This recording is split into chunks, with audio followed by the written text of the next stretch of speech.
কথায় আছে ভালোবাসা কাঁঠালের আঠার চেয়েও আঠালো, আর যা লাগলে পরে ছাড়ে না। সেই কথাই যেন এই মুভিতে ফুটে উঠেছে। বেআই আর বেআইনের দুষ্টু মিষ্টি ভালোবাসার মধ্যে কখন যে সত্যিকারের ভালোবাসা তৈরি হয়ে যায় কেউ যেন টেরই পায় না।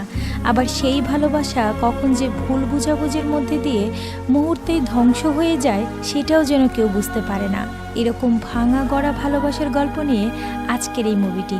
তো চলুন ছোট্ট করে মুভির কিছু ঘটনা দেখিয়ে মুভিটি শুরু করি।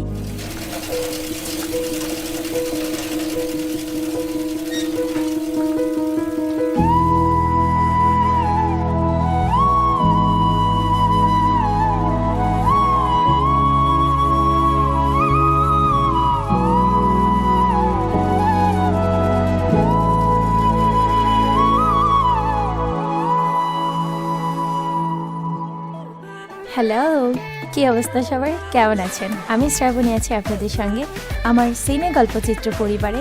আপনাকে স্বাগতম। মুভির শুরুতে আমরা আমেরিকা শহর দেখতে পাই, যেখানে ভারতীয় 3 জন ভাইয়েরা বসবাস করত, আর যাদের মা বাবা খুব ছোটবেলায় মারা গিয়েছে। তো এদের মধ্যে বড় ভাইয়ের নাম রাজু, মেজু ভাইয়ের নাম বারুণ, আর সবার ছোট বুজি। সবার কাজ শেষে একদিন সন্ধ্যাবেলায় বারুণ আর বুজি দাদাকে বলতে থাকে, দাদা ভাই, আমাদের এখন খুব একা একা লাগে। এখন আমাদের পরিবারে নতুন সদস্যর দরকার, যে আমাদেরকে খুব ভালো ভালো রান্না করে খাওয়াবে। এটা শুনেই রাজু বুঝতে পারে যে তার ভাইয়েরা তাকে বিয়ের কথা বলছে। রাজু একটু লজ্জা পেয়ে বলে, আচ্ছা ঠিক আছে, আমি রাজি, তোরা খোঁজ লাগা। এরপর বারুণ খুশি হয়ে তার ল্যাপটপে ইন্ডিয়ান মেয়েদের বায়োডাটা খুঁজতে থাকে, আর খুঁজতে খুঁজতে সেখানে সে পছন্দ মতো একটি মেয়ের বায়োডাটাও খুঁজে পায়, আর যার নাম রেনু।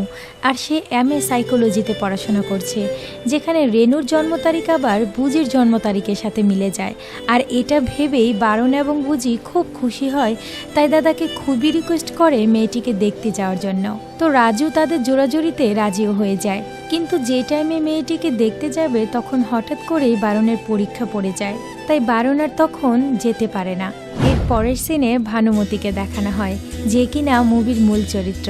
অত্যন্ত চঞ্চল হাস্যোজ্জ্বল একটি মেয়ে। সে ক্লাস শেষে বাড়িতে আসার জন্য দৌড়ে ট্রেনে ওঠে, আর ট্রেনে বান্ধবীকে বলতে থাকে, জানিস আজকে নাকি দিদিকে দেখতে আসবে, ছেলে আমেরিকা থেকে এসেছে। এসব বলতে বলতেই সে দ্রুত বাড়ির দিকে রওনা দেয়। আর এইদিকে মেয়ের বাবা ছেলেকে সবার সঙ্গে পরিচয় করিয়ে দেয়। দেয়ালে একটি ছবি দেখিয়ে বলে, এটা রেনুর মা। আমার ছোট মেয়ে ভানুর জন্ম হওয়ার পরপরই সে মারা গিয়েছে, আর উনি আমার দিদি হয়। আর এরই মধ্যে ভানু বাড়ির দিকে চলে আসে, আর লুকিয়ে লুকিয়ে তার হবু জামাইবাবুকে দেখছিল। এরপর বিয়ের পাত্রী রেনুকে দেখানো হয়।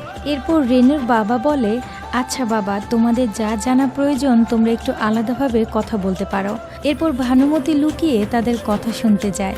তখন জানলার পাশে বুজি এসে দাঁড়ালে বুজিকে কোলে তুলে তাদের কথা শুনতে থাকে। এরপর রেনু বলে, আমি আপনার প্রোফাইলে দেখেছিলাম আপনি সিগারেট খান, তো আমরা চুপ থাকা থেকে ভালো আপনি একটি সিগারেট খান, আর এটাই মনে হয় ভালো হবে। এরপর আর কি, রাজুও হ্যাপি হয়ে সিগারেট খায়। তখন রাজু বলে, আমি আসলে খুব নার্ভাস হয়ে গিয়েছিলাম, তো আপনি কি অ্যারেঞ্জ ম্যারেজে রাজি, নাকি কোনো সমস্যা আছে, বা কাউকে পছন্দ করেন এরকম কেউ থাকলে আমাকে বলতে পারেন। রেনু বলে, না না, এরকম কোনো সমস্যা নেই, আর আমার নিজের কোনো পছন্দেরও কেউ নেই। এরপর তাদের কথা শেষ হলে আবার সবাই একসাথে বসে রাজুর মতামত জানার জন্য। রাজু জানায়, আমার রেনুকে পছন্দ হয়েছে, কিন্তু আমার ছোট ভাই বারুণ আমেরিকা থেকে আসলে তখন আমি সম্পূর্ণ কনফার্ম করতে পারবো। তো পরের দিন বারুণ আমেরিকা থেকে ইন্ডিয়াতে আসে, আর তাকে রিসিভ করতে ভানুকে পাঠানো হয়। এরপর বারুণ অনেক কিছু জিজ্ঞেস করে ভানুকে, কিন্তু ভানু তার কোনো কথারই উত্তর দেয় না, অনেক মুড নিয়ে থাকে। যাই হোক, এরপর বাড়িতে পৌঁছে গেলে তারা ভাইয়েরা একসঙ্গে যখন কথা বলে তখন রাজু বারুণকে জানায়, আমার রেনুকে অনেক পছন্দ হয়েছে, এখন তোর জন্যই পুরোপুরি কনফার্ম করিনি। এরপর বারুণ একটু মজা করে বলে, বউ তো বানিয়েই ফেলেছ, তাহলে আবার আমার অপেক্ষায় ছিলে কেন? এরপর তারা এরকম দুষ্টু মিষ্টি কথা বলে ঘুমিয়ে পড়ে। পরের দিন সকালে বারুণ এবং বুজি হবু বৌদির সঙ্গে কথা বলতে আসে। বারুণ দাদার সম্পর্কে অনেক ভালো ভালো কথা বলতে থাকে, আর এদিকে ভানু আর ভানুর পিসি লুকিয়ে লুকিয়ে তাদের কথা শুনছিল। এরপর ছাদে হঠাৎই রাজু চলে আসে, আর বারুণ মজা করে বলে, এই হলো আমার হবু বৌদি রেনু, আর বৌদি এই হলো আমার দাদা রাজু। এরকম ঠাট্টা করে বুঝি আর বারণ চলে যায়। আর এইদিকে ভানুর পিসি ভানুকে ডাক দেয় ডিম আর বেসন দোকান থেকে নিয়ে আসার জন্য। এরপর দোকানে যাওয়ার পথে ভানু বারণকে অফার করে, তুমি কি যাবে আমার সঙ্গে বাজারে? বারণ তো এক কথায় রাজি হয়ে যায়। তো তারা একসঙ্গে রাস্তায় চলতে চলতে অনেক গল্প করতে থাকে। এরপর রাতে তারা একসাথে খেতে বসলে রাজু জানায় 7 দিনের মধ্যেই আমার আমেরিকায় চলে যেতে হবে, আমার ভিসার মেয়াদ শেষ হয়ে যাবে, যেভাবেই হোক 7 দিনের মধ্যে বিয়েটা সেরে ফেলতে হবে। এত দ্রুত সবকিছু ম্যানেজ করতে হবে ভেবে সবাই একটু চিন্তিত হলেও খুব খুশি হয়ে যায়। এরপর খাওয়া দাওয়া শেষে রান্নাঘরে রেনুর কাছে ভানু গিয়ে জিজ্ঞেস করে, কিরে দিদি, ছেলে কি তোর পছন্দ হয়েছে? তখন লজ্জা পেয়ে রেনু বলে, তুই বাবাকে ঠিকমতো ঔষধ খাওয়াস। এটা শুনেই ভানু বুঝে যায় যে রেনুর ছেলেকে খুবই পছন্দ হয়েছে। তখন সে দৌড়ে তার বাবাকে বলতে যায়। এরপর বাবা রেনুকে জিজ্ঞেস করলে রেনু মাথা নাড়িয়ে সম্মতি দেয়, যা দেখে পুরো পরিবার অনেক খুশি হয়ে যায়। আর এইদিকে বারণের টিকটিকির ভয়ে রাতে ঘুমই আসছিল না। তখন সে বারান্দায় আসলে ভানুকে দেখতে পায়। বলে, তুমি তো বলেছিলে তোমার এলাকা আমাকে ঘুরে দেখাবে, কই আমাকে তো এখনো কোথাও নিয়ে গেলে না। এই কথা শুনে ভানুর মাথায় দুষ্ট একটা বুদ্ধি আসে। তখন ভানু বলে, আমাদের এখানে খুব জাগ্রত একটা মন্দির আছে, তবে সেখানে যেতে হলে ভোর 4টার দিকে তোমাকে স্নান করে ধুতি পরে রেডি হয়ে থাকতে হবে। বারণও রাজি হয়ে যায়। তারপর বারণ এই ঠান্ডার মধ্যে এত ভোরে স্নান করতে থাকে, আর রুম থেকে ভানু সেই স্নানের দৃশ্য ভিডিও করে রাখে। এরপর বারণ রেডি হয়ে অনেকক্ষণ অপেক্ষা করে, কিন্তু ভানু আর তার সঙ্গে দেখা করতে আসে না। আসলে ভানু বারণের সঙ্গে মজা করে কথাটি বলেছিল, কিন্তু বারণ বেচারা তো সত্য ভেবে যা যা বলেছে তাই করেছে। এর পরদিন রাজু আর রেনুর আশীর্বাদের অনুষ্ঠান ছিল। সেখানে বারণ অনুষ্ঠানের ভিডিও করতে থাকলে ভানু তাকে দেখে দৌড়ে পালাতে থাকে, আর পালাতে পালাতে এক পর্যায়ে ভানুকে বারণ ধরে ফেলে। আর তখনই বলতে থাকে, তুমি কালকে আমার সঙ্গে এরকম চিটিং করলে কেন? আমি পিসিকে সব কিছু বলে দেব যে তুমি আমার সঙ্গে এরকম করেছো। তখন ভানু মোবাইলে তার স্নান করার ভিডিও দেখালে বারণ তো পুরো অবাক হয়ে যায়। ভানু বলে, আমার নামে কিছু বললে এর চেয়ে ভালো সার্টিফিকেট মনে হয় আর কিছু হয় না। বারণ তো অবাক হয়ে বলতে থাকে, কি মেয়ে রে বাবা, এই মেয়ে তো আমাকে পাগল করে দেবে। এরপর খুব ভালোই রাজু আর রেনুর আশীর্বাদ অনুষ্ঠানটি শেষ হয়। ভানু বারণকে বলতে থাকে, আমার দিদি খুব ভালো একটা মেয়ে, প্লিজ তোমরা কখনো আমার দিদিকে কোনো কষ্ট দিও না। বারণ বলে, কখনো না, আমার দাদাও খুব ভালো মানুষ, আর ওদের দুজনকে খুব মানিয়েছে, তাই না বলো? এরপর আবার বলে, তুমি আমাকে মন্দিরে কবে নিয়ে যাবে বলো তো? তখন ভানু একটু হেসে বলে, প্রার্থনা করতে থাকো, হয়ে যাবে। ঠিক তার পরদিনই ভানু বারণকে নিয়ে মন্দিরে যায়, আর তাদের পুরো গ্রামটা ঘুরিয়ে ঘুরিয়ে বারণকে দেখায়। এরই মধ্যে বিয়ের কার্ড ছাপানো হয়। ভানুর বাবা সবাই মিলে এই কার্ড সবাইকে দিতে থাকে। পরদিন ভানু বারণকে দেখাচ্ছিল কিভাবে ট্রাক্টর চালাতে হয়, আর সেই ট্রাক্টর চালানোর সময় ভানুর গায়ে কিছু কাদা লেগে যায়, আর সেই কাদা পরিষ্কার করার জন্য পাম্পের জলে গেলে বারণ তাকে পুরো ভিজিয়ে দেয়। তখন ভানু রেগে গেলে বারণ বলে, আমাকে স্নান করতে তো তুমি দেখে নিয়েছো, তো আমারও তো ইচ্ছে হয় তোমাকে স্নান করা অবস্থায় দেখতে। এরকম দুষ্ট মিষ্টি কথা বলার পর তারা বাড়ি চলে আসে। এর পরদিন ছিল ভানুর মেডিকেল পরীক্ষা, তাই রাতে ভানু পড়তে থাকলে বারণ তাকে দেখে জিজ্ঞেস করে, তোমার পড়াতে যদি কোনো সাহায্য লাগে আমাকে জানিও। ভানু বলে, আচ্ছা ঠিক আছে। তখন তারা একসঙ্গে পড়ার বিষয়ে কথা বললে ভানু বারণকে চা বানানোর কথা বলে।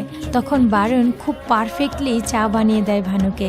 ভানু জিজ্ঞেস করে, তুমি তো ভালোই রান্না করতে জানো, কিভাবে শিখলে? বারণ বলে, হ্যাঁ, আমি ছোটবেলা থেকেই রান্না বাড়া সব কিছু পারি, আর আমি বুজির সব কিছু দেখাশোনা করি, ওর ডায়াপার চেঞ্জ করে দেই, ওর খাওয়া দাওয়া সব কিছু আমি দেখাশোনা করি। ভানু বলে, বুঝি খুব দেরিতে হয়েছে তাই না? বারণ বলে, না না, আসলে বুজিকে আমার মা অ্যাডপ্ট নিয়েছিল। ভানু বলে, কি বলো, বুজি কি এই বিষয়ে জানে? বারণ বলে, হ্যাঁ জানে, তবে ও অনেক বেশি খুশি আমাদেরকে পেয়ে, আর একটা কথাই বলতে থাকে যে তোমাদের তো সৃষ্টিকর্তা দিয়েছে, কিন্তু আমাকে মা পছন্দ করে নিয়ে এসেছে। আর এইসব কথা শুনে ভানু অনেক ইমপ্রেস হয়ে যায় বারণের ফ্যামিলির প্রতি। আর ভানু বারবার বলতে থাকে, আমার দিদি তোমাদের কাছে গিয়ে খুবই ভালো থাকবে, আমার সব ধরনের কনফিউশন দূর হয়ে গিয়েছে। দেখা যায় ভানু অনেকটা উইক হয়ে পড়েছে বারণের প্রতি। এরপর ঘড়িতে ঠিক 12টা বেজে গেলে ভানু দৌড়ে তার বাবাকে ওষুধ খাওয়ানোর জন্য যায়, আর ওষুধ খাইয়ে বাবাকে বলতে থাকে, বাবা, আমার বিয়ে হয়ে গেলে আমি কোথাও যাব না, আমি তোমার কাছেই থাকবো, আমি তোমার খুব ভালো মেয়ে তাই না বাবা? বাবা বলে, হ্যাঁ মা, তুই তো আমার হীরের টুকরা মেয়ে। তখন বাবা মেয়ে কিছুটা ইমোশনাল হয়ে যায়। পরদিন সকালে ভানুর পরীক্ষা। সে পরীক্ষা দিতে দিতে পরীক্ষার জানালা থেকে দেখে বারণ তার জন্য অপেক্ষা করছে। ভানু তো অবাক হয়ে যায় যে বারণ এখানে আসলো কিভাবে। তখন ভানু পরীক্ষা থেকে বের হয়ে বারণকে জিজ্ঞেস করে, তুমি এখানে কখন এসেছো? বারণ বলে, তোমার ভার্সিটিটা দেখতে আসলাম। আর এইসব কথা বলতে বলতেই কিছু ছেলেরা ভানুর গায়ে হাত দিয়ে জিজ্ঞেস করছিল পরীক্ষা কেমন হয়েছে। এই বিষয়টা ভানুর খুবই অপছন্দ লাগছিল, কিন্তু ভানু ছেলেগুলোকে কিছু বলার সাহস পায় না। বারণও এসব সহ্য করতে পারছিল না। এরপর তারা একসাথে ক্যান্টিনে গেলে বারণ একটু বাইরে যাওয়ার কথা বলে ওদেরকে খুঁজে ভীষণ মারতে থাকে। আর এই মারামারি শব্দ পেয়ে ভানু বাইরে আসলে দেখে বারণ তাদেরকে মারছে। আর যেটা দেখে ভানু খুবই খুশি হয়ে যায়। আর সে এক ডায়লগে বলে, আমি পুরো ফিদা। এরপর বাড়িতে একে একে বিয়ের সব আত্মীয় স্বজন আসতে থাকে। এরই মধ্যে বারণের এক মামাতো বোন আসে, যে কিনা বারণের সঙ্গে একটু ক্লোজ ছিল, যেটা ভানু সহ্য করতে পারছিল না, কিন্তু সেটা সে প্রকাশও করেনি। এরপর খুব ভালোই অনেক আনন্দের সঙ্গে রেনুর বিয়ের অনুষ্ঠানটাও শেষ হয়ে যায়। রাজু সবাইকে জানায়, আমার এখানে এক মামার বাড়ি আছে, তো মামা বলেছে আমেরিকায় যাওয়ার আগে সবাই যেন এখানে কয়েকদিনের জন্য বেড়াতে আসি। তো সেই দিন রাতে ভানু অনেকবার রেনুকে বলে, দিদি তুই জামাইবাবুকে বল এখানে থেকে যেতে প্লিজ, কেন আমেরিকা যেতে হবে বল, তুই বললে ঠিকই শুনবে। তখন রেনু ভানুকে অনেক সুন্দর করে বুঝিয়ে বলে, শোন বোন, রাজকুমার সব সময় আসে রাজকুমারীকে তার রাজপ্রাসাদে নিয়ে যেতে। আমাদের মেয়েদের জীবনটা এমনই, তুই কষ্ট পাস না, যখনই আমার কথা মনে হবে তুই আমাকে দেখতে চলে আসবি। ভানু একটু মন খারাপ করলেও বিষয়টা মেনে নেয়। এর পরদিন বারণের রুমে এসে ভানু বলে, আমি ট্রেনে যাওয়ার পথে তোমাকে একটা কথা বলবো, খুবই ইম্পর্টেন্ট একটি কথা। তখন বারণ বলে, আচ্ছা ঠিক আছে। তো ট্রেনে ভানু খুব এক্সাইটেড হয়ে বারণকে আই লাভ ইউ মেসেজ করতে যায়, কিন্তু সরাসরি প্রপোজ করবে বিধায় মেসেজটি আবার কেটে দেয়। এরপর ট্রেনে বারণের ক্যাবিনে ভানু যায় কথাটি বলতে। তখন সে বারণ আর তার মামাতো বোনের বিয়ের বিষয়ে কিছু কথা শুনতে পায়। তারপর সে সেখান থেকে চলে আসে। এরপর আবারও খাবার দেওয়ার লোকের থেকে খাবার নিয়ে বারণের কেবিনে যায় কথাটি বলতে, কিন্তু তখন বারণ বলে, আমাদের খাবার লাগবে না, আপনি চলে যান। আর তখনও সে দরজা খুলে না। তার এই ব্যবহারে ভানু ভীষণ কষ্ট পায়। আর ভানু বুঝতে পারে যে তাদের মধ্যে হয়তোবা কোনো সম্পর্ক আছে, যেটা সে আগে থেকে জানতো না। এরপর তারা সবাই মিলে রাজুর মামাতো ভাইয়ের বাড়িতে পুরো পরিবার বেড়াতে পৌঁছে যায়। সেখানে বারণ অনেক চেষ্টা করে ভানুর সঙ্গে কথা বলার জন্য, কিন্তু ভানু বারণকে অ্যাভয়েড করতে থাকে। বারণ আসলে কোনোভাবেই বুঝতে পারছিল না যে ভানু তার সঙ্গে এরকম ব্যবহার কেন করছে। এরপর তারা কয়েকদিন সেখানে বেরিয়ে আমেরিকা যাওয়ার উদ্দেশ্যে এয়ারপোর্টে চলে আসে। তখন বারণ ভানুর সঙ্গে অনেক কথা বলতে চায়, কিন্তু ভানু লুকিয়ে তাদেরকে বিদায় জানায়। আমেরিকায় পৌঁছে বারণ অনেক বেশি মন খারাপ করে থাকে ভানুর এই ব্যবহারের জন্য। আর সারাক্ষণ ভানুর কথা মনে পড়তে থাকে বারণের। এরপর বারণ এসব সহ্য করতে না পেরে তার বৌদিকে জানিয়ে দেয় যে, বৌদি, আমি ভানুকে অনেক বেশি ভালোবেসে ফেলেছি, কিন্তু কি কারণে ভানু আমার সঙ্গে কথা বলা বন্ধ করে দিয়েছে সেটাও আমি ভেবে পাচ্ছি না। রেনু তো কথাটি শুনে অনেক বেশি খুশি হয়ে যায়। রেনু বলে, আচ্ছা ঠিক আছে বারণ, তুমি এগুলো নিয়ে চিন্তা করো না, আমি ভানুকে জিজ্ঞেস করব আসলে কি হয়েছে, কেন তোমার সঙ্গে কথা বলছে না। এরপর বারণ ভানুকে আই লাভ ইউ লিখে একটা মেসেজ করে। ভানু মেসেজটি পেয়ে সাথে সাথে উত্তরে কি বলবে ভেবে না পেয়ে হাতের কাছে একটা জুতোর ছবি তুলে পাঠিয়ে দেয়, যেটা দেখে বারণ খুবই মন খারাপ করে।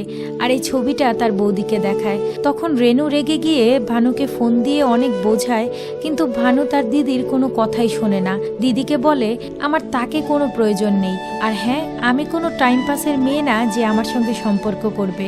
কিন্তু রেনু তাকে অনেক বোঝায় যে বারণ তাকে সত্যি ভালোবাসে। কিন্তু ভানু ওই যে ট্রেনে বিয়ের বিষয়ে কথা শুনতে পেয়েছিল, সেটা ভেবেই বারণকে আর বিশ্বাস করতে পারে না। বারণ প্রতিনিয়ত ভীষণ কষ্ট পাচ্ছিল ভানুর জন্য। বৌদিকে বলে, বৌদি দয়া করে তুমি ওকে একবার বলো আমার ফোনটা রিসিভ করতে, আমি খুবই কষ্ট পাচ্ছি। রেনু ভানুকে অনেক রিকোয়েস্ট করলে ভানু ফোন ধরতে রাজি হয়। এরপর যখন বারণ ভানুকে ফোন দেয় তখন ভানু কলেজে ছিল।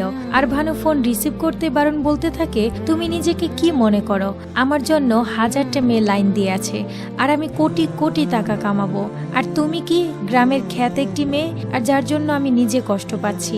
এগুলো বারণ সব রাগের মাথায় বলেছিল। তখন ভানুও খুব রেগে যায় আর বলতে থাকে, হ্যাঁ আমি গ্রামের খ্যাত মেয়ে তাই না, আমার পিছনেও 1000 একটা ছেলে ঘুরে। আর হ্যাঁ, আমি এখানকার সবচেয়ে সুন্দর আর টাকা পয়সাওয়ালা ছেলেকে বিয়ে করে তোমাকে দেখিয়ে দেব। এই বলেই ধ্যাম করে ফোনটা কেটে দেয়। এরপর কলেজ শেষে তাদের এলাকার খুব সুন্দর এবং টাকা পয়সাওয়ালা একটা ছেলের সঙ্গে সেলফি তুলতে যায় তাদের বাড়িতে। আর ছেলেটিও মনে মনে পছন্দ করতো ভানুকে, কারণ ভানু দেখতে শুনতে সেই ছিল। আর সেই সেলফিটা যখন বারুণকে পাঠায়, বারুণ তো দেখে পুরো হতভম্ব হয়ে যায়। আর এই ঘটনাটা যখন বারুণ তার বন্ধুকে বলে, তার বন্ধু তাকে একটা বুদ্ধি দেয়, শোন, তুই আমার সঙ্গে একটা কিস করা অবস্থায় সেলফি তুলবি, তারপর এডিট করে আমার জায়গায় একটা সুন্দরী মেয়ের ছবি বসিয়ে দিবি, আর সেই ছবিটা ভানুকে পাঠিয়ে দিবি, দেখবি জ্বলে পুড়ে ছারখার হয়ে যাচ্ছে। পরদিন ভানু কলেজ থেকে বাসায় আসলে দেখে যে ছেলেটির সঙ্গে ছবি তুলেছিল তার পুরো পরিবার এখানে চলে এসেছে ভানুর সঙ্গে ছেলেটির বিয়ের প্রস্তাব দেওয়ার জন্য। এরপর ভানু আলাদাভাবে তার পিসিকে বলে, আমি শুধুমাত্র একটা সেলফি তুলেছিলাম পিসি, তাকে বিয়ে তো করার জন্য না। তখন ভানু খুবই রাগ করে। আর এইদিকে বারুণ ঠিকমতো ঘুমাতে পারছিল না, ঠিকমতো খাওয়া দাওয়া করছিল না, যার জন্য তার বৌদিও খুব কষ্ট পায়। রেনু বলে, তুমি ঠিকমতো ঘুমাচ্ছ না কেন বারুণ? এ কথা শুনে বারুণ কষ্টে কান্না করে দেয়। এর পরদিন ভানু কলেজ থেকে আসলে সেই বারুণের দেওয়া সেলফিটা দেখে খুবই কষ্টে বিয়েতে রাজি হয়ে যায়। এই কথাটা ভানুর বাবা রেনুকে ফোন দিয়ে জানালে রেনু তো অবাক হয়ে যায়। তখন সে ভানুকে ফোন দিয়ে খুবই বকাবকি করতে থাকে যে তুই কি পাগল হয়ে গিয়েছিস? তোকে বারুণ এত ভালোবাসে, দিন রাত কান্নাকাটি করে তোকে পাওয়ার জন্য, আর তুই ওর সঙ্গে এরকম ব্যবহার করছিস। তখন ভানু তার মোবাইলে যখনই বারুণের সঙ্গে মেয়েটির ছবি দেখে, সে রেগে গিয়ে বলতে থাকে যে ছেলেটির সঙ্গে আমার বিয়ে ঠিক হয়েছে, আমি ওকেই পছন্দ করি আর ওকেই বিয়ে করব, তুই আর এর মধ্যে কোনো কথা বলবি না। এসব কথা বলতে বলতে রেনু মাথা ঘুরিয়ে ফ্লোরে পড়ে যায়। সাথে সাথে সবাই তাকে হসপিটালে নিয়ে গেলে ডাক্তারের কাছ থেকে জানতে পারে রেনু প্রেগনেন্ট। আর এটা শুনে সবাই অনেক বেশি খুশি হয়ে যায়। রাজু হসপিটাল থেকে বাড়িতে যাওয়ার জন্য ট্যাক্সি ডাকতে গেলে রেনু বারুণকে বলতে থাকে, তুমি ভানুকে ভুলে যাও ভাই, ও এতটাও সুন্দর না, আমি কতবার বোঝালাম, ও তারপরেও বুঝতে চাইল না। তোমার এই কষ্ট আমি সহ্য করতে পারছি না বারুণ। এগুলো বলতে বলতেই কান্না করে দেয় রেনু, আর বলতে থাকে ওর বিয়ে ঠিক হয়ে গিয়েছে, গতকালকে বাবা ফোন দিয়ে বলল। তখন বারুণ বলে, আচ্ছা বৌদি, এসব বাদ দাও, এখন আমাদের ঘরে নতুন একজন অতিথি আসতে চলেছে, এতেই আমি অনেক বেশি খুশি, আর আমি সব কিছু ভুলে যাব বৌদি, আমাকে কিছুটা সময় দাও। পরের দিন ভানুদের ওইখানে একটা পুজোর অনুষ্ঠান ছিল, যেখানে ভানুর হবু বর ভানুর সঙ্গে একটা ছবি তুলতে চায়। আর সেই সেলফি তোলার সময় ভানুর কোমরে হাত দিলে সেটা ভানুর মোটেও ভালো লাগে না। সে দৌড়ে বাড়িতে চলে আসে আর পিসিকে সব কিছু বলে, জানো পিসি, ছেলেটি আমার কোমরে হাত দিয়েছে, আর আমার কোনো ধরনের ফিল হচ্ছে না তার প্রতি। তখন তার পিসি বলে, বিয়ে হয়ে গেলেই ঠিক হয়ে যাবে। কিন্তু ভানু আসলে এসব মেনে নিতে পারছিল না, সে তো জিদ করে তাকে বিয়ে করতে চাচ্ছে। তারপর ভানু মোবাইলে বারুণের ছবি দেখে বলে, তুমি ওইখানে কত মজা মাস্তি করছো সবার সাথে, আর আমি এখানে তোমার চিন্তায় মরে যাচ্ছি। এরপর সিন কাট হলে দেখা যায় বারুণ সেই জুতোর ছবিটা প্রিন্ট করে তার ড্রেসিং টেবিলের সামনে লাগিয়ে রেখেছে, মোটিভেট হয়ে ভানুকে ভুলে যাওয়ার জন্য। এইদিকে দিন দিন হসপিটালে রেনুর শরীরটা আরও খারাপ হয়ে যাচ্ছে, যত প্রেগনেন্সির দিন সামনে আসছে, তাই ডক্টর তাকে বেড রেস্টে থাকতে বলে। আর এই কথাটি রাজু তার শ্বশুরকে জানালে ভানুর বাবা ভানুর কাছে এসে বলে, মা, তোর দিদির শরীরটা ভালো না, ওইখানে বেড রেস্টে থাকতে বলেছে, তো তোকে যেতে হবে মা, দিদির খেয়াল রাখার জন্য। তখন ভানুর বারণের কথা মনে পড়লে ভানু আর সেখানে যেতে চায় না, কিন্তু তার বাবা অনেক বোঝায় যে তোর পিসি বিদেশে গিয়ে কিছুই বুঝবে না, আর আমি তো যেতে পারবো না, তোকেই যেতে হবে মা, তুই দিদির খেয়াল রাখবি। তখন বাবার এত রিকোয়েস্টের জন্য ভানু রাজি হয়ে যায়। এরপর ভানু আমেরিকায় পৌঁছে গেলে বারণ ভানুকে রিসিভ করতে আসে, আবার সঙ্গে করে পাতানো গার্লফ্রেন্ডকেও নিয়ে আসে ভানুকে রাগানোর জন্য। এরপর ভানুর সঙ্গে সেই মেয়েটির পরিচয় করিয়ে দেয়। এরপর বাড়িতে পৌঁছালে ভানু দিদিকে দেখে খুশিতে জড়িয়ে ধরে। ভানু সবার জন্য গিফট নিয়ে আসে, একে একে সবাইকে গিফট দিতে গেলে বারণের জন্য যে গিফট এনেছিল সেটা বারণ আর রিসিভ করে না, বলে আমার লাগবে না। এরপর থেকে প্রতিনিয়ত ভানু বাড়ির সব কাজ দেখভাল করছিল, দিদির ভালো মতো খেয়াল রাখছিল। তো এরই মধ্যে একদিন ঘর মোছার জন্য ভানু যখন বারুণের রুমে যায় তখন বারুণ দৌড়ে তার রুমে যায়, কারণ ড্রেসিং টেবিলে তো এখনও ভানুর দেওয়ার ছবিটা প্রিন্ট করে লাগানো আছে। আর এটা যদি ভানু দেখে ফেলে তাহলে তো বারুণ লজ্জায় পড়ে যাবে, তাই নিজেকে দিয়ে আপ্রাণ চেষ্টা করে জুতোর ছবিটা ঢাকার জন্য। এর পরদিন বারুণ একটা বারে তার কথিত গার্লফ্রেন্ডকে নিয়ে ডান্স করতে থাকে। তখন ভানুকে বারুণের বন্ধু সেখানে ঘুরতে নিয়ে আসে আর খুব শর্ট একটা ড্রেস পরিয়ে নিয়ে আসে, যেটা দেখে বারুণ খুবই রেগে যায়। তখন বারুণ ভানুকে অনেক কথা শোনাতে থাকে যে তুমি এখানে এসেছো কেন। তখন বারুণ আরও বেশি রেগে যায় তার বন্ধুর প্রতি আর বলতে থাকে তুই এখানে ওকে নিয়ে এসেছিস কেন। ভানু বলে দাদা আমাকে নিয়ে আসেনি, আমি বলেছি আমাকে নিয়ে আসতে এখানে। এরপর বারুণ রেগে গিয়ে বলতে থাকে তুমি এটা কি ড্রেস পরেছো, কেন তুমি আমাদের এখানে পরে আছো, তোমার কোনো কিছু আমার ভালো লাগছে না, চলে যাও তুমি এখান থেকে। এরকম কথা শুনে ভানু খুবই কষ্ট পায়। এরপর ভানু বাড়িতে চলে আসলে সবাইকে বলে আমাকে বাড়িতে যাওয়ার টিকিট বুক করে দাও প্লিজ, আমি বাবার কাছে চলে যেতে চাই। তখন তার দিদি অনেক বোঝায় যে তুই কেন এখন চলে যাবি, আমার বেবি হবে সেটা কি তুই দেখতে চাস না। ভানু বলতে থাকে আমি অন্য কোনো সময় আসবো দিদি, প্লিজ আমার কথাটা শোন। এরপর মন খারাপ করে সেখান থেকে চলে যায়। এর পরের দিন শ্রয়তী নামে ভানুর বান্ধবী তাকে ফোন দিয়ে বলে আমার আমেরিকাতে বিয়ে হয়েছে, তাই তার বান্ধবী খুব রিকোয়েস্ট করে সে যেন ইন্ডিয়ায় যাওয়ার আগে একবার হলেও ওর সঙ্গে দেখা করে আসে। ভানু তার জামাইবাবুকে ড্রপ করে দেওয়ার কথা বললে দাদাবাবু বারুণকে বলে তাকে ড্রপ করে দিয়ে আসতে। বারুণ রাজি না হলেও দাদার জোরাজোরিতে সে রাজি হয়ে যায়। এরপর ভানুকে গাড়িতে তুলে অর্ধেক রাস্তায় ভানুকে নিয়ে গিয়ে হাতে একটা টিকিট ধরিয়ে দিয়ে বলে বাকি রাস্তা বাসে চলে যেতে। বারুণের এরকম ব্যবহার দেখে ভানু অনেক বেশি কষ্ট পায়। তখন সে সেখান থেকে আর কোথাও যায় না। আর বারুণ কি যেন মনে করে আবার ব্যাক করে গিয়ে দেখে ভানু এখনো কোথাও যায়নি, ওখানেই দাঁড়িয়ে আছে। তখন ভানুকে গাড়িতে নিলে ভানু খুবই কান্নাকাটি করে বলতে থাকে আমি তোমার প্রপোজাল না করে দিয়েছি বিধায় তুমি এমন প্রতিশোধ নিচ্ছ, তাই না? তুমি আমাকে এত কষ্ট কেন দিচ্ছ বারুণ, কেন আমার সঙ্গে এত বাজে ব্যবহার করছো? তখন বারুণ বলে আমি আসলে জানি না কি থেকে কি হয়ে যাচ্ছে, তোমার গ্রাম, তোমাদের ব্যবহার, তোমাকে আমি কোনোভাবেই ভুলতে পারছি না। তখন বারুণ বলে আচ্ছা যা হয়েছে হয়েছে, আমি অনেক সরি বলছি, আমরা কি এখন ভালো বন্ধু হয়ে থাকতে পারি? তখন ভানু রাজি হলে তারা বন্ধুত্ব সম্পর্কে একসঙ্গে অনেক জায়গায় ঘুরতে যায়। বারুণ তার পছন্দের জায়গাগুলোতে ভানুকে নিয়ে ঘুরিয়ে ঘুরিয়ে দেখায়, খুব আনন্দে সময় কাটায় আর তাদের মধ্যে অনেক সুন্দর কিছু স্মৃতি আবার তৈরি হয়ে যায়। আর এরই মধ্যে ভানুর ইন্ডিয়ায় যাওয়ার টিকিটটা চলে আসে। এরপর ভানু সবার কাছ থেকে বিদায় নিয়ে যখন এয়ারপোর্টে আসে তখন বারুণের জন্য ভানুর খুবই কষ্ট হচ্ছিল, সে ছেড়ে আসতে চাচ্ছিল না। ভানু পেছন থেকে দৌড়ে এসে বারুণকে জড়িয়ে ধরে, তারপর আবার সে ব্যাক করে ইন্ডিয়াতে চলে আসে।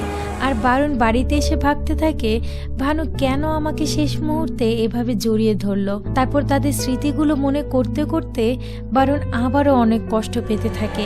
আর কিছুদিনের মধ্যেই বারুণ একাই ইন্ডিয়াতে চলে আসে। এসে ভানুর বাবাকে বলতে থাকে আমি ভানুর সঙ্গে কিছু কথা বলতে চাই। ভানুর বাবা অবাক হয়ে বলে আচ্ছা ঠিক আছে বাবা বলো। এরপর সে সঙ্গে সঙ্গে রেনুকে ফোন দিয়ে জিজ্ঞেস করে বারুণ এখানে একা চলে এসেছে মা, কি হয়েছে? রেনু বলে বাবা বারুণ ভানুকে খুব ভালোবাসে আর বারুণ ভানুকে বিয়েও করতে চায়। এরপর বারুণ ভানুর সঙ্গে আলাদা কথা বলতে গেলে বলে ভানু তুমি কেন আমাকে এয়ারপোর্টে এভাবে জড়িয়ে ধরলে? আমি হাজারবার বলেছি আমি তোমাকে অনেক বেশি ভালোবাসি, কিন্তু তুমি কেন রাজি হওনি? আর এই যে দেখো ছবিতে এই ছেলেটির সঙ্গে, আমি দেখেই বুঝতে পেরেছি তুমি ওর সঙ্গে বিয়েতে রাজি না, তাহলে কেন তুমি বিয়ে করতে যাচ্ছ? তোমার চোখ কিন্তু মিথ্যে কথা বলছে না ভানু, সবকিছু তোমার ডিসিশন। এরকম আরো অনেক কিছু বলার পর বারুণ সেখান থেকে চলে যায়। এরপর রাতে যখন ভানু ঘুমাতে যায় তখন ভানুর বাবা ভানুর কাছে আসে আর বলে মা মনের বিরুদ্ধে কোনো কাজ করা উচিত না, তোমার যাকে ভালো লাগে, তুমি যাকে মন থেকে ভালোবাসো তাকেই বিয়ে করো।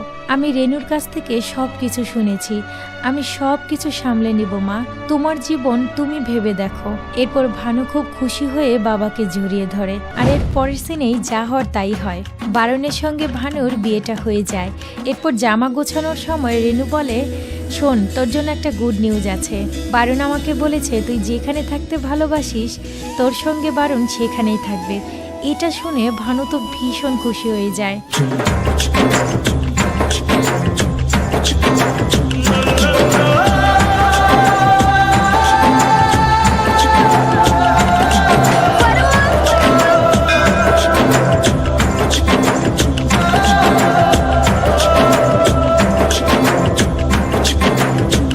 তখন সে দৌড়ে বারুণকে জড়িয়ে ধরে আদর করতে করতে বলতে থাকে, আমি তোমাকে আর কোনোদিন কষ্ট দেব না, আমি তোমার কথা মতো চলবো।